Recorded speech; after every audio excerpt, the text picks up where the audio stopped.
Hallelujah, hallelujah abooluganda. Mukama waffe omulungi yeebazibwe aweebwe ekitiibwa Omunazaalesi. Neebaza Mukama olw'ekirabo eky'olw'amakya g'olwaleero oyo atusobozesezza era atuyisizza okubukesa nga tuli balamu. It is not just per se, it is not just a word ntubukedde, but there is a force, a spiritual force behind it. There is always a spiritual force behind it.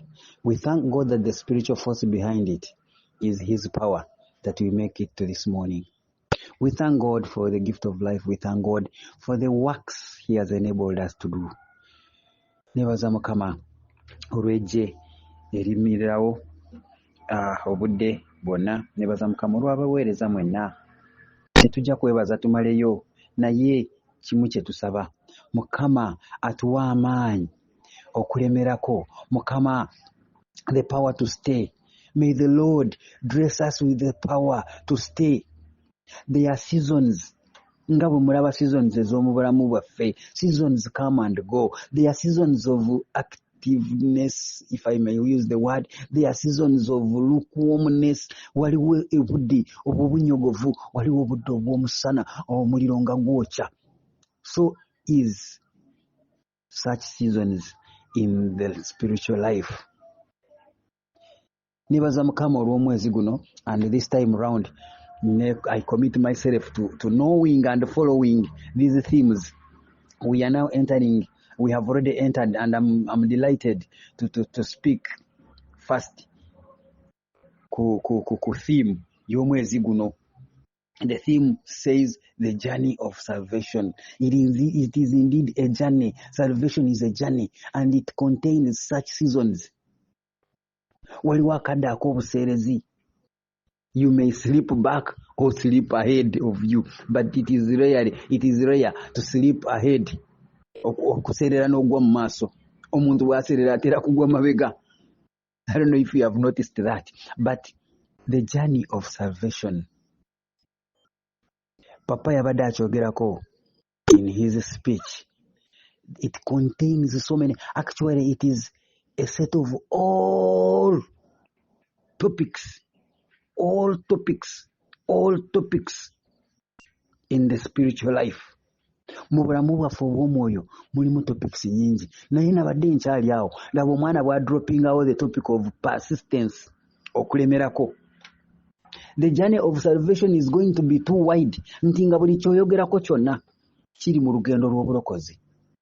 It is going to be too wide. Much as the theme has given us some the guiding word. Omutwe gutuwadde ekitabo ekyokugoberera. Naye it is as wide as it can be. The journey itself.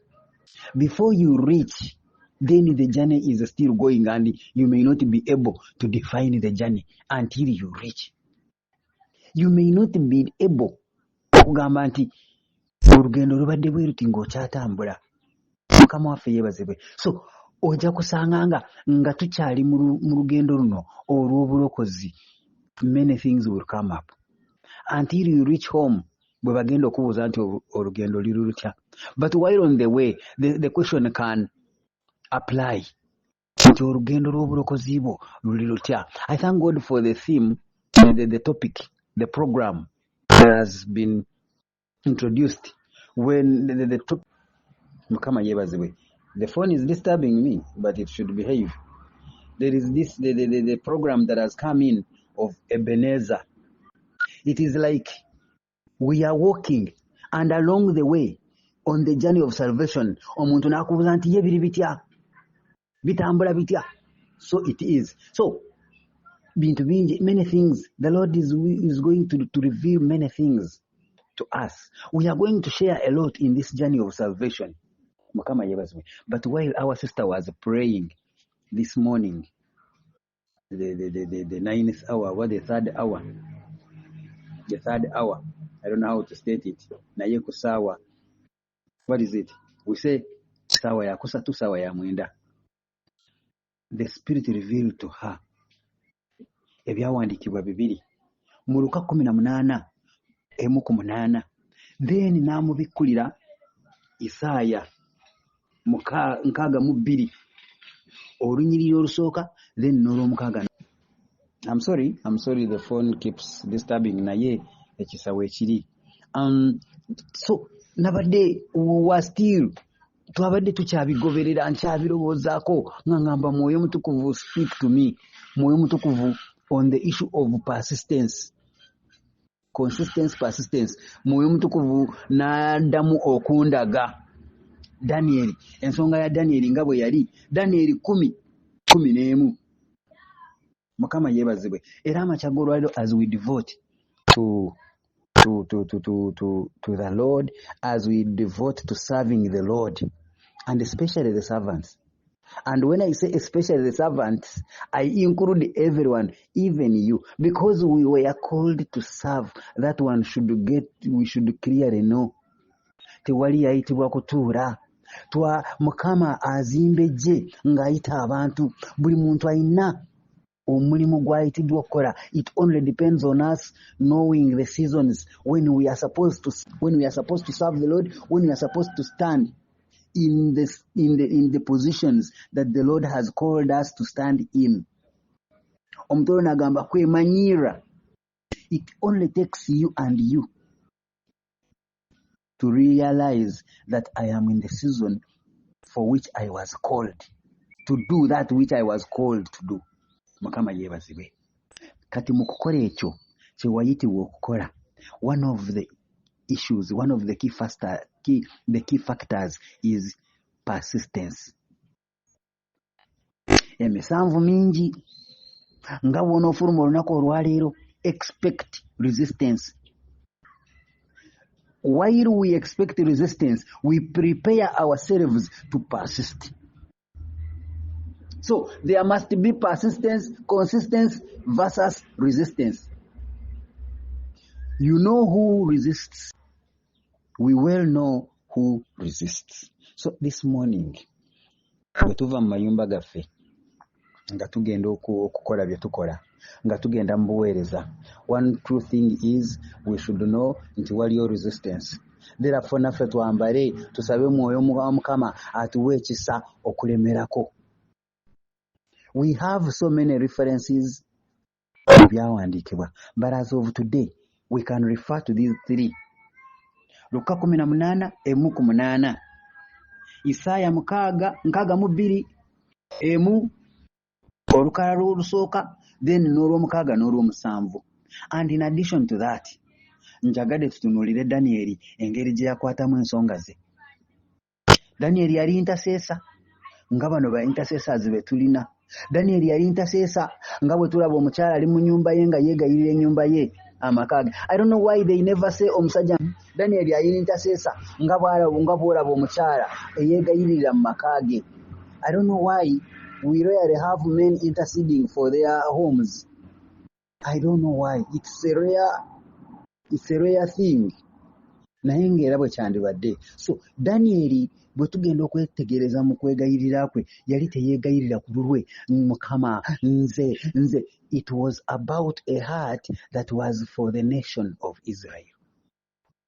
Daniel yali omu ku baana be baatwala mu buwambe nga bato, young and energetic, wise and strong, you know.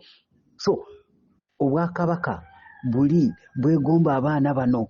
Actually I may say baali bana. Daniel then tuyina ne bali abasatu. Mukama yeebazibwe. Kabaka abeegomba n'agamba mubaleeti. Naye wonna we baali mu position yonna gye baalimu baasigala balowooza. Eggwanga lyabwe, ng'era kibakakatako okwegayirira eggwanga lyabwe. Kibakakatako to represent the Lord that they served in a way. They were not called to slavery. They realized that they were only called to exhibit the power of the God they believed in, and that is the God of Israel. Jehovah Jireh, Jehovah Nis, Jehovah, put that. Take out your natural yagara. So, naffe mukulemerako mukulaga ekitiibwa kya Katonda waffe, mukulemerako nga bwe twayitibwa mu salvation nga tuli mu lugendo luno tulina okulemerako mu nsonga ezitali zimu na zimu. We can use all these examples ng'abaana bano bwe balemerako. Tulina ensonga nnyingi. But for Daniel's case, it was interceding for the nation of Israel, interceding for the nation of Israel to get back, okuva mu buwambe, to obtain, to reattain their freedom. Daniel 10:11. And he said to me, O Daniel, man, gently beloved, understand the words that I speak to you, and stand upright, for I have now been sent to you. While he was speaking these words to me, I stood trembling. Mukama yebazibwe. Waliwo olutalo, waliwo ensonga Daniel ze yawaayo. Olugero luno njagala muddeyo mu lusome. For the purposes of time management, we give brief things. If it was like a lunch hour, then we would give details. If like it was a full mission, if it was a full sermon, then we would give details. Naye wano tukutulako regarding the matter that we are giving at that particular time.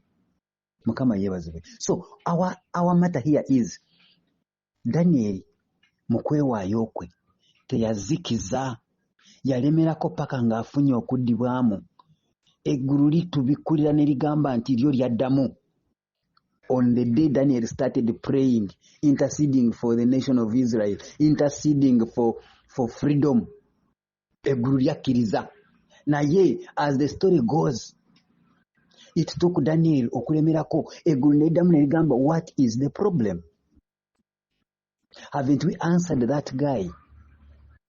Many a times we have been answered and we cannot tetulaba kuddibwamu kwaffe ne tugamba nze mbikoye mbivuddemu. The other day I was telling you, yesterday morning actually, I was telling you 7 times of engagement. In any case, you have tried 6 times and then you are succeeding at the 7th time. Daniel had 21 days. Is it 20? Yes, 21, 28, 21. Mukama yebazibwe. Naye akulaga nti from the day he started, heavens answered. Kyali kyetaaga okulemerako. Mukama yebazibwe. It almost costed him life. Kubanga ye yagulangawo n'enzigi nga bamaze okuteekateeka nti temugenda kusinza bakatonda bamwe wabula ono gwe tubateereddewo. Naye mu mbeera eyo waaliwo omulangira w'e Buperusi. Mukama yeebazibwe. Eyawamba. Waaliwo olutalo. Omulangira w'e Buperusi ng'awambye. Amakya g'olwaleero Mwoyo Mutukuvu atubikkulire omwoyo w'okulemerako, kubanga n'omulangira w'e Buperusi, omulangira w'oku kyalo kyo, omulangira afuga wooli n'ebyo by'okola. Akoze eki? This is why it becomes a journey. There are times when we give testimonies. There are times when you look around and you have no testimony. Nga biringa ebirudde. Lemerako. I seem not to be moving with the kyawandikibwa naye engeri gye nkitaddewo. The phone is disturbing me. I don't know what it means. Naye erimba mu linnya erya Yesu omwana wa Katonda omulamu. Message eri nti katulemereko mu lugendo luno lwe tugendamu. Birabika ng'ebitavaayo. Mukama yeebazibwe. Naye leka tulemereko. Verse 12 agamba, then he said to me, yali malayika, do not fear, Daniel. For from the first day that you set your heart to understand and to humble yourself before your God, your words were heard, and I have come because of your words. Perhaps it was the 7th time. Nzize olw'ebigambo byo. 13 but the prince of the kingdom of Persia, withstood me. Nabagamba konti principalities are fighters. They fight to derail. They fight to fail. They fight to derail. They fight to fail. They fight to take over kingdoms. And then they hand over to dominions. But thank God we have the counterfighters. While the prince of Persia was taking over, it required the prince of heavens, and that is Angel Michael. But the prince of the kingdom of Persia withstood me 21 days. Yes, it is 21 days. And behold, Michael, one of the chief priests, one of the chief princes, now this is the prince of heaven, came to help me, for I had been left alone there with the kings of Persia. Sebo malaika yali awambiddwa mumulowooza byakusaaga. Kati bw'otolemerako mu nsonga ng'eno, you will not attain, you will not achieve anything. Bayibuli egamba nti obwakabaka bwa Katonda bwakuwaguza okuva ku mulembe gwa Yohana. Mukama yeebazibwe. 14. Now I have come to make you understand what will happen to your people in the latter days, for the vision refers to many days yet to come. Ekyali kiwonyabonya Daniel yali vision.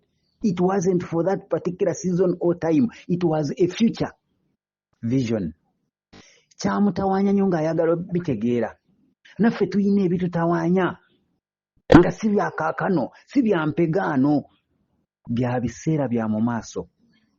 Twetaaga okutegeera ensonga zino. Leka tulemereko Mukama atunnyonnyera ensonga zino. We thank God who has given us the spirit of revelation. We thank God who has given us the spirit of revelation. Atubikkulira ensonga naye leka tumwebuuzeeko. It will take us inquiring.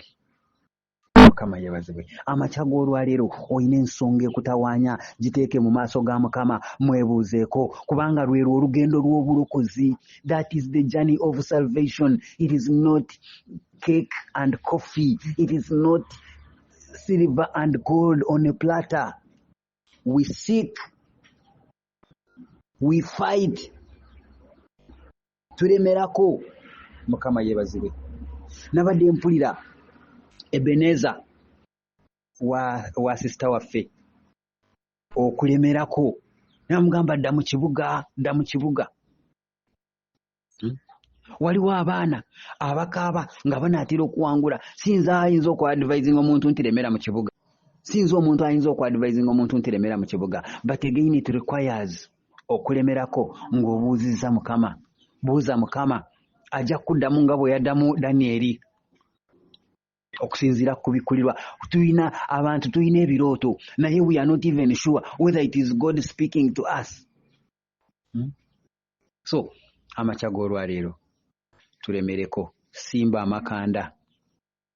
Mukama bw'aba yagamba awo w'olinnya wanaabawawo ki ekikuddusa okuvaawo. Mukama bw'aba yagamba nti omukisa guli wano, nti nja kugaziya ensalo zo okutandikira wano, ki ekikujjako? Isaac bwe yamanya nti waliwo ensulo taata we ze yasima, yalemerako nga buli gy'alongoosa bagitwala paka olunaku lwe yalongoosa gye yalongoosa, n'aliwa n'ensulo eyo n'agiwa n'erinnya. Mukama yeebazibwe. Isaac n'alemerako paka bwe yasima ensulo nga tewali abamulumbagana, n'agamba okay, this is Rehoboth.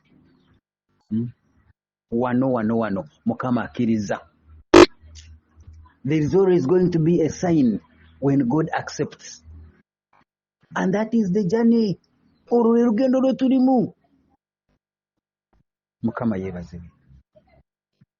Okuva mu mirembe ya Yohana obwakabaka bwa Katonda bwakuwaguza nti era n'abo babutwala na kifuba, babutwala n'amaanyi. Press on, brother. Press on, sister. May the good Lord bless you this morning. May you be blessed. May your prayers be answered in the name of Jesus.